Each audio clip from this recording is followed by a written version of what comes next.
الفرقان اور کلامullah جیسے نام ہیں. اور بطور صفات قرآن مجید کے بہت سارے نام ہیں جیسے کریم، الحکیم، العظیم، المجید، المبین، رحمت، علی، بصائر، بشیرا و نذیرا، بشرا، عزیز، بلاغ، بیان، موعظۃ، شفاء، مبارک، مصدق، مہیمن، احسن القصص، احسن الحدیث، مثانی، متشابہ، قیم. بہت سارے الفاظ ایسے ہیں جو کہ بطور صفت اس کے نام ہیں، اس کی صفات ہیں، اس کے ایٹریبیوٹس ہیں. اس کی وجہ سے قرآن مجید کے اتنے سارے نام ہیں. جہاں تک سنتھسس اور ڈویژن کا تعلق ہے قرآن مجید کی ترکیب اور تقسیم کیسی ہے، تو ہمیں سے سبھی لوگ جانتے ہیں کہ قرآن مجید کی تقسیم سورتوں میں ہے، پھر آیات میں ہے، اور پھر اس کے بعد احزاب اور گروپس ہیں. جو اسمالسٹ یونٹ ہے قرآن مجید کی، یعنی سب سے چھوٹی اکائی، وہ ہے آیت. تو آیت معنی ہوتا ہے عربی زبان میں نشانی. تو قرآن مجید کی آیات اللہ سبحانہ و تعالی کی علم اور حکمت کی نشانیاں ہیں. بے شمار نشانیاں ان آیات کی شکل میں موجود ہیں، اور بڑے خوبصورت انداز میں اس کا ذکر ہوا ہے. سورہ اسراء، سورہ حامیم سجدہ، سورہ نمبر 41 آیت نمبر 53 میں 53، سنوریہم آیاتنا فی الآفاق وفی انفسہم حتی یتبین لہم انہ الحق.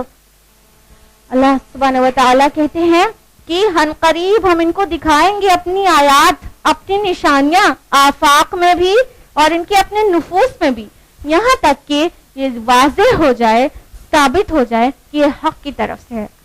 تو ہر آیت قرآن مجید کی ایک نشانی ہے اللہ تعالیٰ کی بڑی، اللہ تعالیٰ کے علم اور حکمت اور اس کی صفات کو بیان کرنے کی عظیم الشان نشانیاں. آیت کو کئی بار انگلش میں بولنا رہتا ہے تو ورسز کہا جاتا ہے، لیکن یہ ایکچولی آیت کا ترجمہ نہیں ہو سکتا. ورس کا معنی تو شعر ہوتا ہے، اور ہرگز قرآن مجید شعر و شاعری نہیں ہے، نہ ہی مصرع ہے، نہ شعر ہے، نہ جملہ ہے. تو قرآن کی آیات کو شعر کہنا ٹھیک بات نہیں ہے، تو ورس کہنا اپروپریٹ نہیں ہے. یہ الگ بات ہے کہ جو لوگ نہیں جانتے ان کو جاننے کے، غیر مسلمانوں کے درمیان پریزنٹ کرنے کے لیے کہ کچھ تو بات سمجھیں گے کہ آیت مطلب ورس، تو اس لیے اگر استعمال کریں تو کوئی پرابلم کی بات بھی نہیں ہے. لیکن آیت کا ترجمہ اگر ورس کیا جائے تو اس کا حق ادا نہیں ہوتا. اور آیت کا جو تعین ہے وہ نہ کسی گرامر پہ ہے، نہ کسی بیان پہ ہے، نہ کسی نحو کے اصول پر ہے، بلکہ یہ ٹوٹلی مکمل طور سے رسول اللہ صلی اللہ علیہ وسلم کے بتانے پر موقوف ہے. اللہ کے رسول صلی اللہ علیہ وسلم نے جو بتایا آیات کا ڈویژن اس کے اکارڈنگلی ہے، نہ کہ یہ کسی گرامر کے حساب سے. جیسے سینٹینس ہوتا ہے تو ایک بات جس میں مکمل ہو گئی ہو، جیسے سینٹینس ہوتا ہے تو ایک بات جس میں مکمل ہو گئی ہو تو اس جملے کو سینٹینس کہتے ہیں انگلش میں. تو یہ اس انداز میں ہے ہی نہیں، کیونکہ کچھ آیات ایسی ہیں جیسے کہ آیت الکرسی ہی دیکھ لیجئے جس میں 10 جملے ہیں، اور کچھ آیت ایسی ہے جیسے کہ حامیم ہو گیا حروف مقطعات میں سے، تو اس میں ایک ہی ورڈ ہے اور اس کا معنی تک معلوم نہیں ہے. کچھ آیات ایسی ہیں کہ جو جملے کو پورا نہیں کرتی، اگلی آیت میں جا کے جملہ پورا ہوتا ہے. تو اس طرح سے آیت کو جملہ بھی نہیں کہہ سکتے، سینٹینس بھی نہیں کہہ سکتے ہیں، کیونکہ جو آیت کی شان ہے اس کے لیے سینٹینس سوٹیبل ورڈ نہیں ہے. سینٹینس میں ایک بات پوری ایک جگہ پہ مکمل ہو جاتی ہے، اور آیت میں کبھی 10 بات ایک جگہ پر موجود ہے تو کبھی ایک بات بھی مکمل نہیں ہوتی ہے. جہاں تک آیت کی تعداد کا تعلق ہے تو وہ متفق علیہ نہیں ہے، اس کی ایگزیکٹلی بالکل کاؤنٹ کہ اس کی اصل تعداد کیا ہے، لیکن یہ متفق علیہ کہ 6000 سے زیادہ ہے. بعض 6666 کہتے ہیں، بعض اور اس سے کم کہتے ہیں، لیکن 6000 سے زیادہ ہے. اس میں سب کا اتفاق ہے، کوئی بھی ڈسپیوٹ نہیں ہے. 6000 سے زیادہ آیات قرآن مجید میں موجود ہیں. آیتیں جب جمع ہوتی ہیں تو سورتیں بنتی ہیں. سورہ